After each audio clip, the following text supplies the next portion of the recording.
Hello everyone, welcome to Splat Communications, your channel for reliable, relevant, and accurate information regarding sports, surveys, statistics, science, politics, people, lifestyle, arts, travel, and technology. Magandang araw po sa inyong lahat, Wina po ng Splat Communications.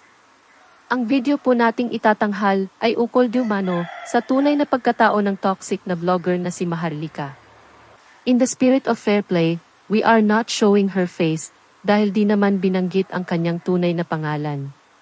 Ngunit base sa paglalahad ni Emma Daclis, caller sa programa ni vlogger Epifanio Labrador, ay malamang siya ang tinutukoy dito.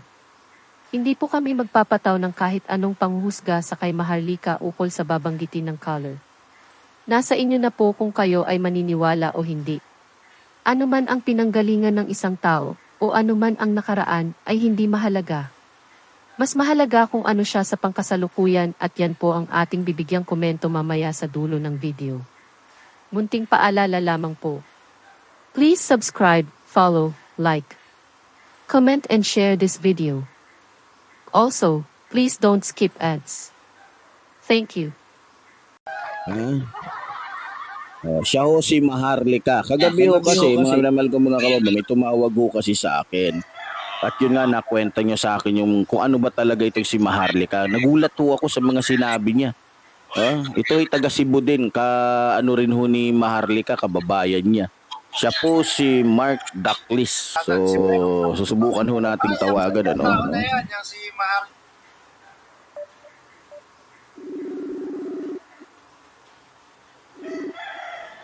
Hello, Mark Daclis. Magandang umaga.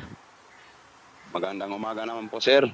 Ano ba ang pagkakaalam mo dito kay Maharlika?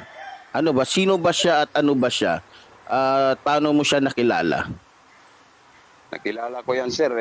Doon ako nagtatrabaho. Nagkasama kami doon sa beer house yan, eh. Hindi. Anong pangalan ng beer house doon sa Lapu-Lapu? Renel. Hindi. So, Mark Daclis, ano ba ang pagkakakilala mo dyan kay Maharlika? Nakilala ko yan dati doon. Nagkasama kami doon sa trabaho niyan. Maraming niyan doon. Maraming atraso. Gaya ng ano? Kaya ng mga... Dati nagsasayaw yan, eh. Tapos pagbangag na yan, eh. Maraming yan, eh. Maraming... Pok-pok yan, eh. Pok-pok? Oo. So, ibig sabihin, nagpapabayad sa mga lalaki, ganun ba? Oo, ganun. Sigurado ka? Kasi kasama ko yan doon, eh. Sabi mo, nagwawala pagkabangag. Nagsabi-sabi, nagsasabu. Oo, nagsasayabu yan, eh.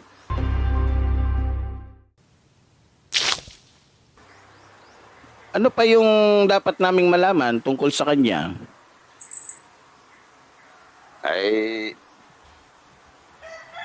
Maraming natraso yan doon na nangutang pa nga sa aking pera yan, eh. Binayaran ka naman. Hindi naman nagbayad sa akin. Umalis. Ayun lang. Marami yung inutangan doon. Hindi niya binayaran, ganun ba? Oo. So talagang chismosa pala to. Bangag pala talaga utak nitong babaeng to. Oo, marami yung doon, natraso. Kanino? Kaninong nagka-atraso? Sa akin din, eh. Kanino pa? Marami doon yung mga tao. Kagaya Mga nino? kinukuhaan niya. Mga kinukuhaan niya. Ng shabu o ng pera? Pera. Pera. Bakit naman siya naalis dyan sa beer house? Hindi ko alam kung anong niyan, eh. Kasi bigla lang umalis. Siguro sa kautang. Maraming utang niya, eh. Sabi mo nga, Mark Daclis, pag bangag na, sumasayaw-sayaw na, parang baliw ba, ganon? Oo, parang baliw na, eh. Tapos noon, ano pa ang nalalaman mo sa kanya? Ayan lang. Mabait ba to? Mabait Ano? na babae ba to? Mabait ba na kausap to pag hindi bangag? Oo, mabait yan kung hindi bangag. Pero pag bangag na, talagang parang ano na yan. Parang asong ulol. So, ayun mga minamahal ko mga kababayan. So, wala ka na bang sasabihin pa? Mark, ano bang masasabi mo sa ating mga kababayan? Dapat bang paniwalaan itong si Maharlika o hindi? Hindi dapat paniwalaan yan eh. Maraming nabibiktima niyan.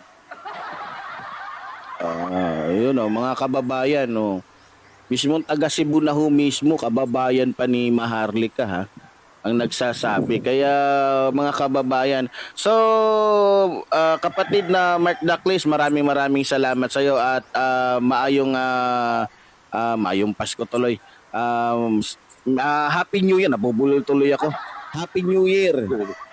Ah, Oo, New Year din. okay, thank you thank you kapatid. Ayan po mga kababayan, malinaw naman po ang mga binanggit ng nagpahayag ukol sa kanyang di umano'y personal na pagkakakilanlan sa vlogger na may pangalang Maharlika na direktang binabastos at binabalahura at walang haba sinisiraan si Pangulong Ferdinand Marcos Jr. at ang kanyang pamilya. Gaya ng aming nabanggit, di po sa amin personal na mahalaga ang pinagmulan ng isang tao, mas mahalaga po ang pangkasalukuyan. Kung totoong siya ang binabanggit na nagbibenta ng panandaliang aliw at gumagamit ng pinagbabawal na gamot noong siya ay nagtatrabaho pa lamang sa isang bar sa Cebu, yan ay kanyang nakaraan. Ngunit malinaw naman po na kung siya ang tinutukoy ay tumutugma naman po ang mga inilahad ni Mr. Daclis dahil nga po, hindi gawain ng isang tao na nasa tamang pag-iisip na balahurain ang Pangulo ng Pilipinas kasama ang unang ginang. Mga bansag at paratang na nakakasira at nakakawala ng dignidad para sa ating mga Pilipino. Palibhasa siya ay nagtatago sa Amerika, malakas ang loob niyang magpakalat ng kung ano-anong mga peking balita at impormasyon na siyang nakakapagpababa ng pagkatao at dignidad ng kanyang pinararatangan. Sa ngayon ay 2 kaso na ang naihain sa kanya, isang cyber libel na isinampa ng veteranong komentarista na si Ginoong Anthony Taberna, at ang huli, noong nakaraang linggo lamang, ay sa Amerika siya mismo, sinampahan ng batikang fashion designer na si Abel Bacudio. Tunay ngang tila lumiliit na ang mundong ginagalawan niya. Wala naman siyang ibang dapat sisishin kung di ang sarili niya. Pinakinabangan naman niya ng husto ang kinita niya sa social media, pati ang di umano'y kabayaran sa kanya mula sa China ayon mismo sa anak ni SP Juan Ponce Enrile na si Katrina Enrile. Gaya ng panandaliang aliw, panandalian din ang kasikatan at katanyagan. Lulubog at malalaos na din habang namumulat ang mga tao sa mga kasinungalingang ipinagkakalat. Karma is indeed digital. Buti nga sa'yo. Dito na po nagtatapos ang ating video ngayon. Pakilagay po ang inyong saloobin ukol sa paksang ating tinalakay sa comment section.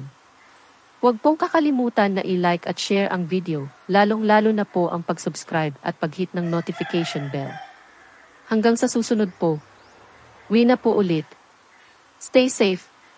Wina out. Bye.